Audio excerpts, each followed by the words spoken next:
धर्म की नगरी काशी अपनी धार्मिक मान्यताओं के लिए पूरे विश्व में अलग ही पहचान रखती है। काशी में कई ऐसी धार्मिक मान्यताएं हैं जो पूरे विश्व में इस महादेव की नगरी की एक अलग ही पहचान बनाती हैं। इन्हीं मान्यताओं में से एक ऐसी मान्यता है जिसे देखकर आप यकीन नहीं कर पाएंगे कि किसी की मृत्यु पर भी ढोल नगाड़े के साथ इस जश्न का माहौल देखने को मिलता है और लोग अंतिम यात्रा के दौरान ढोल नगाड़ों की धुन पर थिरकते नजर आते हैं। दरअसल महादेव की नगरी काशी में मृत्यु मिलना किसी वरदान के जैसा ही माना जाता है। लोगों की इच्छा होती है कि भले ही पूरा जीवन कहीं पर बीत जाए, लेकिन अंतिम सांस महादेव की नगरी काशी मिले। लोगों की ऐसी मान्यता है कि जो लोग इतने वर्ष की आयु के बाद मोक्ष प्राप्त करते हैं वो भगवान का रूप हो जाते हैं और भगवान की विदाई हर्षोल्लास के साथ की जाती है। इसलिए वो भी अपने परिजन की अंतिम यात्रा में एक तरीके से जश्न मनाते हुए नजर आते हैं। एक मृतक परिवार की परिजन महिला ने बताया कि आज हमारे घर में एक वृद्ध माता जी की मृत्यु हुई है, जिनकी उम्र लगभग 135 वर्ष थी। अब वो भगवान का रूप थी, इसलिए उनकी अंतिम यात्रा में ढोल नगाड़े के साथ शव की सजावट कर नाचते गाते हुए निकाली गई। इसके साथ मृतक महिला के परिजनों ने बताया कि शव पर चढ़ाए गए कफन के टुकड़े को भी लोग घर लेकर आते हैं और घरों में रखते हैं, जिससे उनके पीछे की पीढ़ी की तरक्की होती है और घरों में बरकत बनी रहती है।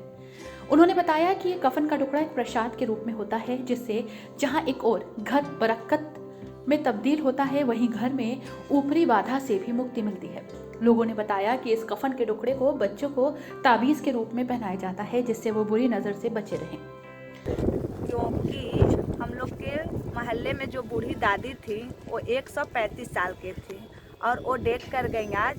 तो हम लोग को बहुत खुशी हो गई, क्योंकि वो बूढ़ी माता बहुत एजेड थी और वो देवता रूपी थी। इसीलिए हम लोग खुशहाली में बाजा बजवाते और नाचते गाते उनको मतलब चुंदरी ओढ़ाते हुए फूल माला के साथ पैसा लुटाते हुए हम लोग विदाई करते हैं। ऐसा माना जाता है कि काशी में मृत्यु और मणिकर्णिका घाट पर अंतिम संस्कार होने पर मोक्ष की प्राप्ति होती है। यही वजह है कि इस घाट पर सिर्फ बनारस ही नहीं बल्कि दूर दराज से लोग अपने परिजनों का अंतिम संस्कार करने के लिए पहुंचते हैं। लेकिन बनारस की एक ऐसी दिलचस्प कहानी आपको बताते जा रहे हैं जो सुनने में तो थोड़ी अजीब जरूर लगेगी, लेकिन ये सच है। एक तरफ जहां लोग अपने परिजनों की मृत्यु में शोक में डूब जाते हैं, तो वहीं इस नगरी में जिस किसी वृद्ध की मृत्यु 100 वर्ष से अधिक की अवस्था में होती है, उनकी अंतिम यात्रा में परिजन शव की साज सज्जा के साथ ढोल नगाड़े के साथ अंतिम यात्रा निकालते हैं, जिसमें परिजन नृत्य करते नजर आते हैं।